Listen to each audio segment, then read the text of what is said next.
हम कभी नहीं करेंगे। तो द्वारिकाधीश ने कहा, अरे भाई एक बार हमारे कहने पे हमारी करवा दो। अच्छा, नारद जी आए तो इसीलिए थे। तो ठीक है सरकार, जल्दी मत करिएगा, हम विवाह के लिए जा रहे हैं। नारद जी आए हैं कुंदनपुर, महाराज भीष्मक की पुत्री रुक्मिणी। भीष्मक की चिंता का कारण पूछा तो बोले, जिसकी बिटिया सयानी हो जाए और सुंदर घर बर ना मिले महाराज, तो बाप को कभी नींद आएगी क्या? रुक्मिणी को देखा, मन ही मन प्रणाम किया कि सरकार ने ही भेजा है। बोले सरकार कृपा करिए ना, बात आगे बढ़ाइए। बोले भीष्मक कहो तो एक बार मैं बता दो। बोले सरकार बड़ी कृपा होगी, बताइए ना। ध्येयं सदा परिभवन्नमभीष्टदो तीर्थास्पदं शिवविरञ्चनुतं शरणं भृत्यार्तिहं प्रणतपालभवाब्धिपोतं वन्दे महापुरुषते चरणारविंदम। जिनकी चरण शरण ब्रह्मादि के देवादिदेव लोग किया करते हैं, इस संसार में आपके बिटिया के योग्य द्वारिकाधीश से बढ़ के कोई दूसरा वर है ही नहीं। बोले महाराज मेरे मन में भी था, लेकिन कोई संजोग नहीं बन रहा था। तो क्या ये रिश्ता पक्का समझो? बोले नहीं पक्का ही है, लेकिन थोड़ा बच्चे हमारे बड़े हो गए। घर का कोई बहुत फैसला लेना हो तो बच्चों से भी सलाह ले लेना चाहिए। पुत्रम मित्रम समाचरेत, ये शास्त्र और नीति कहता है। बच्चे बड़े हो तो उनसे भी सलाह लेनी चाहिए। नारद जी ने जाकर द्वारिकाधीश से कहा, घबराइएगा नहीं, चर्चा चला दिया हूं, 4-6 दिन में बात बन जाएगी, लेकिन आप इतना जल्दबाजी मत करिएगा। और उसी दिन रुक्मिणी का बड़ा भाई रुक्मी आया। बोले पिताजी मैंने बहना का विवाह तय कर दिया। कब? बस पिताजी परसों बारात आ रही है। 6 दिन रहे शिषपाल। भीष्मक जी ने कहा, बेटा वो तो सुंदर नहीं है, कहाँ तुम्हारी बहना, कहाँ वो? बोले पिताजी सुंदरता पे मत जाइएगा, अगर हमारे बहना का रिश्ता वहां हो जाए तो हमारी ताकत दूनी हो जाएगी। अच्छा वो बहन के ना अपनी ताकत समझ रहा है। बोले लेकिन बेटा एक बात है, आज नारद जी आए थे और थोड़ी सी चर्चा मैंने द्वारिकाधीश के लिए भी कर दी है। कौन? वो ग्वाला, दूध दही माखन चुराने वाला, जिसका आज तक कभी राज तिलक नहीं हुआ, स्वयं का वो राजा बनकर के बैठा। पिताजी ईंट से ईंट बजा दूंगा, लेकिन द्वारिकाधीश के संग में विवाह नहीं होने दूंगा। पता ही नहीं चलेगा, परसों तो बारात आ रही है। और ये बात जब रुक्मिणी ने सुना तो आंख भर आई, अपने भाभी जी के पास गई। बोले भाभी जी देवर से आए थे, सब कुछ बात बन गई थी। मैं जन्म जन्मांतर से भगवान श्री कृष्ण की प्रियांगना हूं, अगर वो हमको नहीं मिले ना, उसी विवाह मंडप में अपना प्राण त्याग दूंगे, लेकिन शिषपाल का संग नहीं जाऊंगे। तो बोले बिटिया जब इतनी बड़ी बात थी तो पहले क्यों नहीं बताया? अभी कुछ बिगड़ा नहीं है, एक पत्र लिख। तो 7 श्लोक में रुक्मिणी जी ने पत्र लिखा है और ब्राह्मण देवता को बुलाया। ब्राह्मण देवता वो पत्र लेकर के द्वारिकापुरी चले हैं। भगवान ने ब्राह्मण का जोरदार स्वागत सत्कार किया और रात्रि को विश्राम भोजन के बाद ब्राह्मण देवता ने पत्र दिया। पत्र पढ़ने के बाद भगवान के नेत्र सजल हो गए। बोले ब्राह्मण देवता आप पत्र पढ़िए।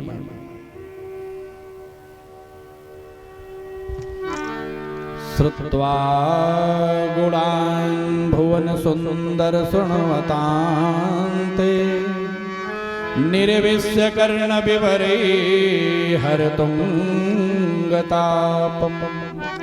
रूपम दृशां दृशमताम् अखिलार्थलाभां त्वय्यच्युता विशतचेत्रमपत्रपम्। सरकार जब से आपके गुणान बात के बारे में मैंने सुना है, सुन के कर्ण तो तृप्त हो रहे, लेकिन आंखें आपका दर्शन करना चाहती हैं। सरकार आप बारात लेके मत आइएगा, क्योंकि एक बारात पहले से भी आई हुई है। इस बार आप हमारा वर्ण मत करिएगा, हमारा हरण करिएगा। हो सकता है आपको कुछ वीरता का शुल्क भी देना पड़ जाए। तो सरकार कृपा करना, हमारे भाई बंधुओं को पीड़ा मत पहुंचाइएगा। भगवान मुस्कुराए, लो सारी बात चिट्ठी में पहले से लिखी हुई है। दारुक सारथी को उठाया, हवा के बेग से उड़ने वाले घोड़ों को लिया, कुंडनपुर की तरफ प्रस्थान कर दिया। क्या करें, 7 श्लोक की व्याख्या करने का समय नहीं, बिल्कुल विवाह का समय हो चुका है।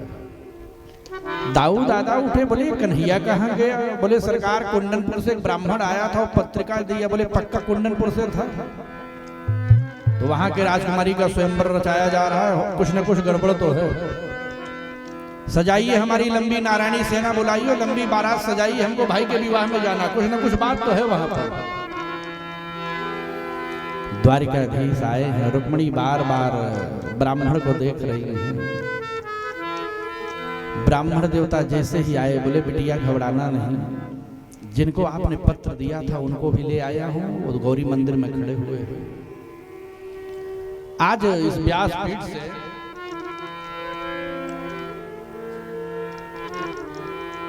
यहाँ पे सब प्रबुद्ध जन लोग बैठे हुए हैं, माताएं हैं, भैया लोग हैं, पिताजी, एक संदेश देना है। आजकल हर पिता अपनी बिटिया के विवाह में ये चाहता है कि हमारी लाडो जहां जाए, हमारी गुड़िया जहां जाए, इसका जीवन सुखमय हो जाए। कभी कभी लोग बिटिया के विवाह में कर्ज तले इतना दब जाते हैं, कोई बात नहीं, भले कर्ज हो जाए, लेकिन बिटिया हमारा सुखमय जीवन व्यतीत करे। अपने सामर्थ्य से भी ज्यादा विवाह में खर्च कर रहे हैं, लाखों लाखों रुपए लोग खर्च कर रहे हैं, करोड़ों तक भी कर रहे हैं लोग। लेकिन उसके बाद भी कई बार ऐसा होता है कि सब कुछ करने के बाद रिश्ते टूट रहे हैं, बिटिया वापस घर चली आ रही है। और मान लीजिए ऐसा नहीं भी हुआ तो पति पत्नी में जो स्नेह होना चाहिए वो नहीं बन पा रहा है, लड़ाई छिड़ी हुई है। ये समझ में नहीं आता कि जब इतना सब कुछ कुंडली विचार करके, सारी बातें देख करके, अच्छे लग्न अच्छे मुहूर्त में विवाह हो रहा है, इसके बाद भी जीवन में ये सब क्यों हो रहा है? कारण एक ही है, आज के विवाह में खर्च में कोई कमी नहीं है। अगर जीवन में कमी हो रही है तो केवल बिटिया के विवाह में हम आप गौरी पूजन विधि विधान से नहीं करा रहे। माता सीता जी ने गौरी पूजन किया तो राम जी की प्राप्ति हुई, और रुक्मिणी जी ने गौरी पूजन किया तो भगवान द्वारिकाधीश श्याम की प्राप्ति हुई। और हमारे आपके बिटिया के विवाह में करोड़ों करोड़ों खर्च करने के बाद अगर बिटिया का जीवन सुख में नहीं हो रहा है तो गलती कहाँ हो रही है? आज का विवाह जानते हो कहां सिमट कर रह गया है? केवल स्टेज पर बरमाला बढ़िया स्टेज बनाया जा रहा है, चाहे अच्छे घर की शादी हो, मीडियम घर की शादी हो, जिसकी जैसी जितनी शोभा बनी है समाज में, जिस प्रकार के लोग हैं, लेकिन बरमाले की व्यवस्था सबके विवाह में हो रही है। यहाँ पे जितने भी प्रबुद्ध जन सभाएं, सबसे करबद्ध प्रार्थना है, मैं बरमाले का विरोध नहीं कर रहा हूँ, लेकिन व्यासपीठ से एक छोटा सा संदेश देना चाहता हूँ। 10-11 बजे से स्टेज शो प्रारंभ हो जाता है और रात्रि के 12-1 बजे तक चलता रहता है, 3-3, 4-4 घंटे।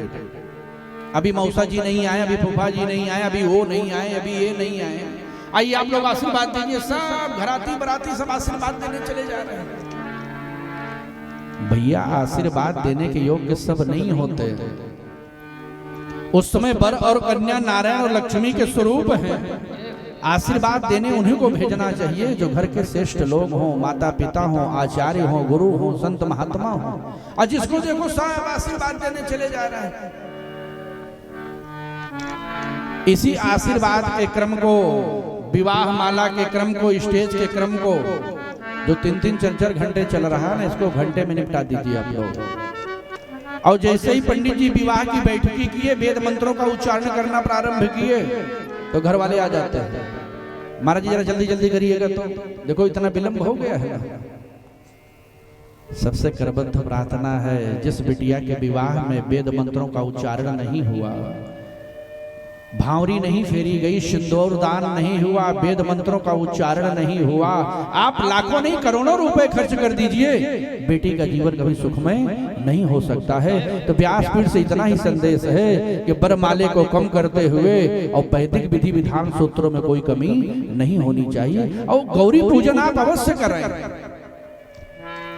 महाराज जी गौरी पूजन किसे कहते हैं? आचार्य जी से कही, आचार्य जी तो वहीं रहते हैं, नहीं तो कोहबर बनाया जाता है, वहां पे 16 गौरी लगाई जाती हैं। अगर आप लोग चाहते हो हमारी बिटिया का कभी जीवन दुखी ना हो तो आइए, उठाइए हाथ और संकल्प लीजिए भागवत जी के पंडाल से।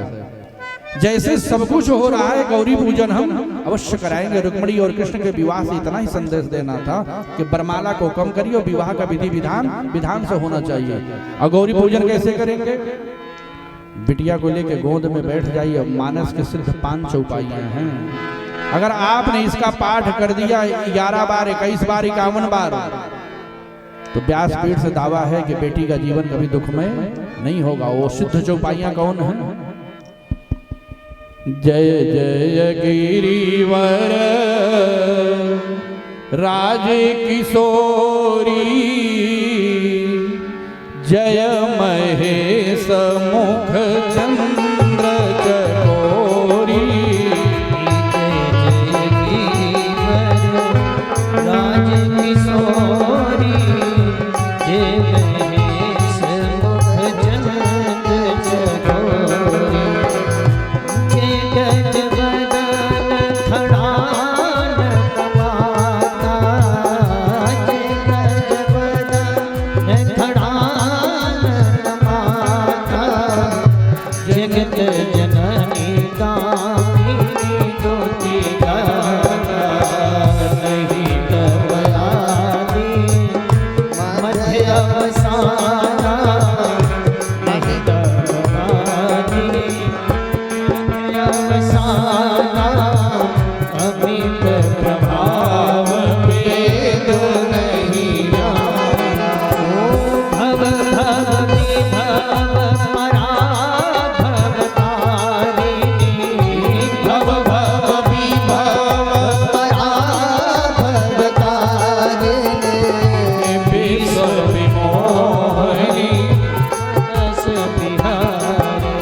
इतना नहीं कह पा रहे तो केवल एक चौपाई है, वो जगविदित चौपाई है।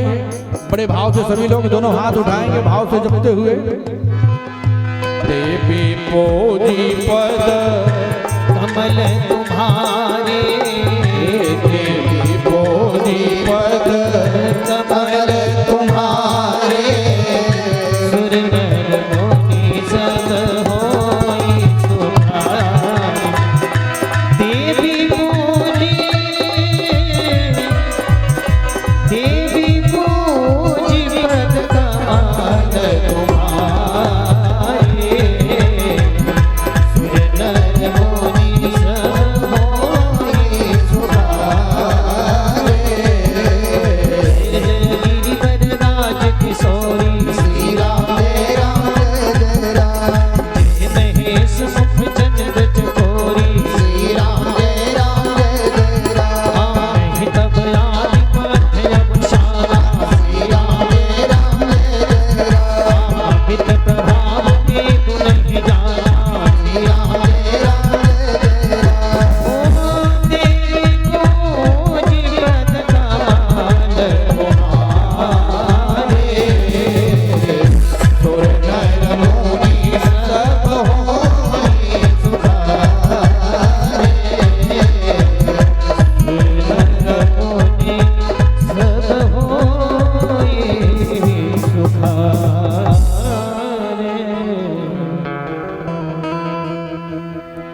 रुक्मिणी जी गौरी पूजन करने पहुंची और भगवान द्वारिकाधीश गौरी मंदिर में खड़े हैं। हजारों सेनाओं के मत से घिरी हुई रुक्मिणी जी गौरी पूजन कर रही हैं। भगवान ने कहा भैया मैंने आज तक तो रुक्मिणी को कभी देखो ना है, अब यहाँ तो हजारों हजारों स्त्रियां आई हुई हैं, सब मंगल गीत गा रही हैं। ऐसा ना हो कि गलती से किसी और का हाथ पकड़ लूं, बाद में पता चले कि मैं तो रुक्मिणी हूं ही नहीं। अच्छा रुक्मिणी जी बहुत परेशान, कितनी देर हमने पूजन किया, माता गौरी जी से जितना मनाना था सब हमने मना लिया, वो कहीं दिखाई नहीं पड़ रहे। जैसे ही उनके सर से पल्लू गिरा और रुक्मिणी जी हाथ उठा के पल्लू ढाकने लगी, तो जो कंकण वाणपंदी जी बांधते हैं वो दिख गया भगवान को। दारुक सारथी को आगे बढ़ाया है, हवा के बेग से उड़ने वाले घोड़ों को लिया। जैसे सिंह के मध्य से, गीदड़ों के मध्य से सिंह अपना भाग लेके चला जाता, वैसे हजारों हजारों सेनाओं के मध्य से द्वारिकाधीश ने आंखों ही आंखों में इशारा हुआ। बोले सरकार, हाथ उठाया। बोले घबराई नहीं, बिल्कुल हम आ चुके हैं। रथ पे आरूढ़ किया और लेकर के जाने लगे। जितनी सेनाएं थी सब मंत्रमुग्ध हो गए। एक ने कहा बलिहार जाऊं, जरा उसका पीतांबर तो देखना। एक ने कहा ऐसे रथ भी हमने नहीं देखा। बोले सच बताओ, इस कन्या की योग्य तो यही वर था। सब सेनाएं अपने अपने सुकृत मनाने लगे। लोगों ने कहा ये बताओ हम लोग यहाँ काहे रुके हैं? बोले लड़की की रक्षा के लिए। अब होश आया, ओहो द्वारिकाधीश तो हरण करके ले जा रहे भाई। हमको भय है तो द्वारिकाधीश से नहीं, भय है तो उसके बड़े भाई हल और मुसल वाले से। अब भगवान की कृपा देखिए, जितना पुरानी शत्रुता है ना सब पूर्ण कर लेंगे। आज ये अकेले आया, इसका भाई नहीं है यहाँ। और आप जानते हैं भगवान को भी आज यह स्मरण हुआ कि रुक्मिणी घबराओ नहीं। इतनी सेनाओं को तो मैंने बचपन से कितनी बार रौंदते देखा है। ये सब तो क्षण भर में सबके सब समाप्त हो जाएंगे। पीड़ा एक ही बात की है कि आज अगर हमारे बड़े भाई होते, इतना कोई चिंतन नहीं था। भगवान विचार ही कर रहे थे कि पीछे से आवाज आई, बोलिए द्वारिकाधीश की जय हो। भगवान ने कभी कुंडनपुर में हमारी जयकार कौन लगा रहा है? पीछे मुड़ के देखते हैं तो दाऊद भैया बड़ी लंबी बारात लेकर के हल मूसल से सुसज्जित सेनाओं के होश उड़ गए। भैया ये हल मूसल वाला कहां से आ गया? बोले आया है तो प्रसाद लेके जाइए आप लोग।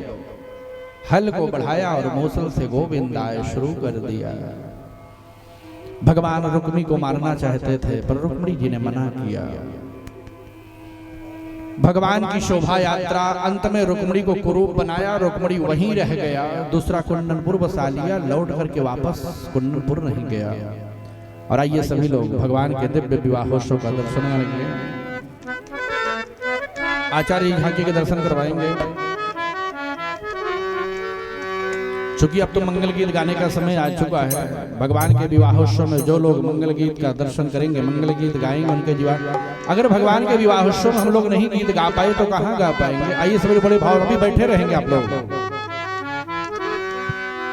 हे आज द्वारिका नगरिया निहाल सखिया, कृष्ण रुक्मिणी के जोड़ी बेमिसाल सखिया। कृष्ण के जोड़ी बेमिसाल सखिया। आज द्वारिका नगरिया निहाल सखिया। आज द्वारिका नगरिया निहाल सखिया। कृष्ण रुक्मिणी के जोड़ी बेमिसाल सखिया। कृष्ण रुक्मिणी के जोड़ी बेमिसाल सखिया।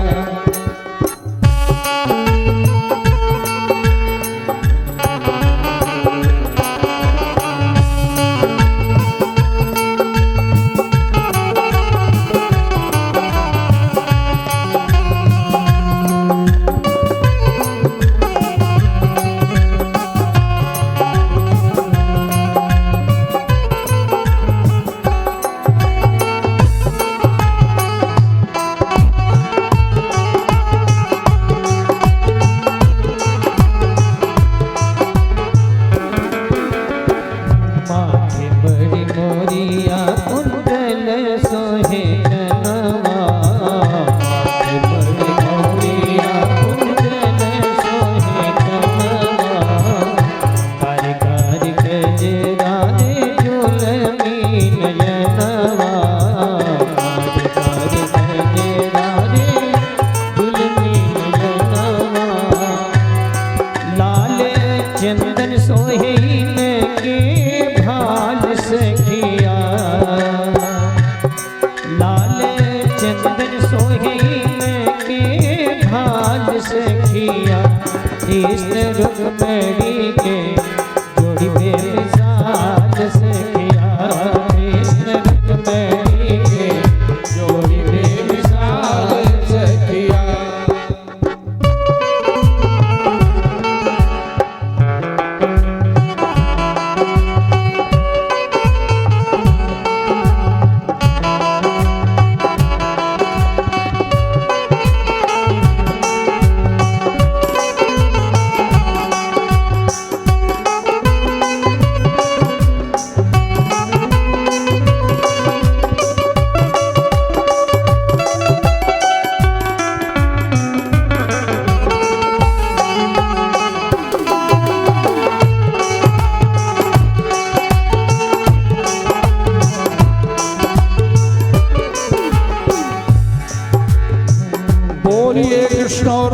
मंगल भगवान की हो गगन मगन आज मगन धरतिया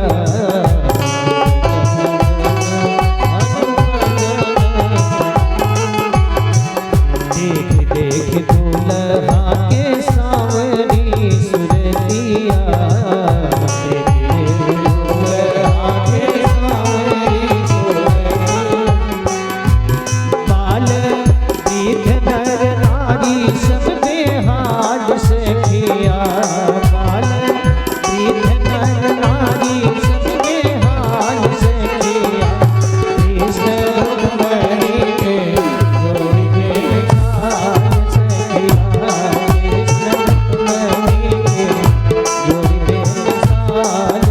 हमारे द्वारिकाधीश और रुक्मिणी बरमाला पहनाते हुए आप लोग जोरदार ताली की सेवा करेंगे।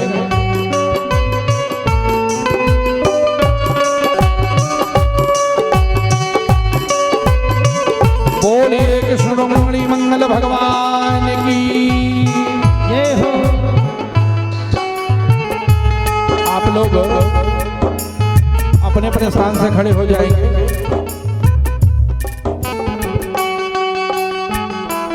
देखिए, सबसे एक करबद्ध प्रार्थना है, लाइव प्रसारण कथा चल रहा है, आप लोग बाद में मोबाइल चला लीजिएगा, उत्सव मत बिगाड़िए। जिनको मोबाइल चलाना सब पीछे हो जाए। ये भगवान का विवाहोत्सव है। जो लोग यहाँ भगवान के विवाहोत्सव में मंगल गीत गाएंगे, झूमेंगे, हम लोग अपने विवाह में जाते, रिश्तेदार के विवाह में जाते, लोग झूम के नाचते। आज मेरे यार की शादी है और क्या सौभाग्य हमारा आपका कि द्वारिकाधीश के विवाह में उत्सव में हम आप लोग पधारे हुए। ताई सब लोग आनंद उत्सव। ये जितने छोटे बच्चे इनको बगल कर दीजिए, ये पीछे चले जाएं सबके सब लोग पीछे जाइए, पीछे हो जाइए आप लोग। आइए सभी लोग बड़े भाव से भगवान के विवाह उत्सव मंगल गीत और झूमते हुए। ऐसा लगता है यशोदा के श्याम की शादी है, आज मेरे श्याम की शादी है, आज मेरे श्याम की शादी है।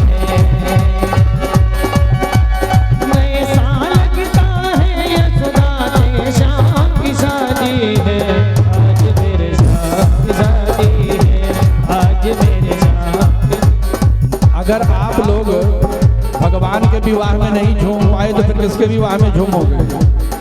भगवान सब देख रहे हैं कि हमारे शादी में कौन कौन नृत्य कर रहे हैं, कौन नहीं कर रहे। थोड़ा दोनों हाथ उठाइए बड़े भाव से झूमते हुए।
छोटे बच्चों का कोई काम नहीं, इनको आगे कहें आप लोग लाए हो? आप लोग को चरण धोना है, उत्सव मनाना, पीछे जाइए आप लोग, सबको पीछे प्रसाद पहुंच रहा है ना।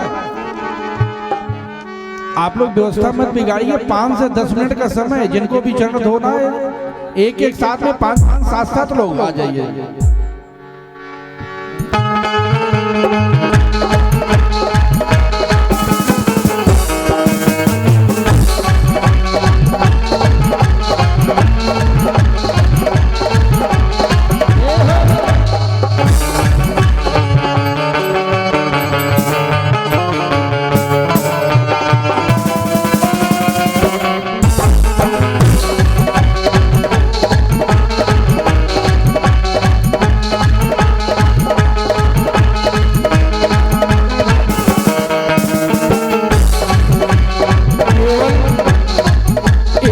चरण धोना है, बस चरण धोने का ही पुण्य है। सेवा समर्पित भगवान के चरणों में करेंगे और एक एक साथ 2-2, 5-5 लोग बैठ जाइए।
केवल 2 मिनट का समय और है, उसके बाद आरती प्रारंभ कर देंगे। फिर जिनको चरण धोना होगा धोते रहे, आरती भी होती रहेगी।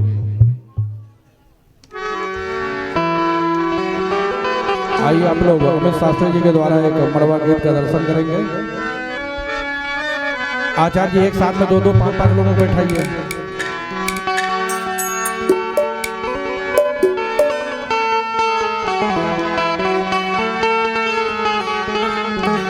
जिन लोगों ने चरण धो लिया वो बगल हो जाए, दूसरों को आने दे और लोग बगल हो जाएंगे।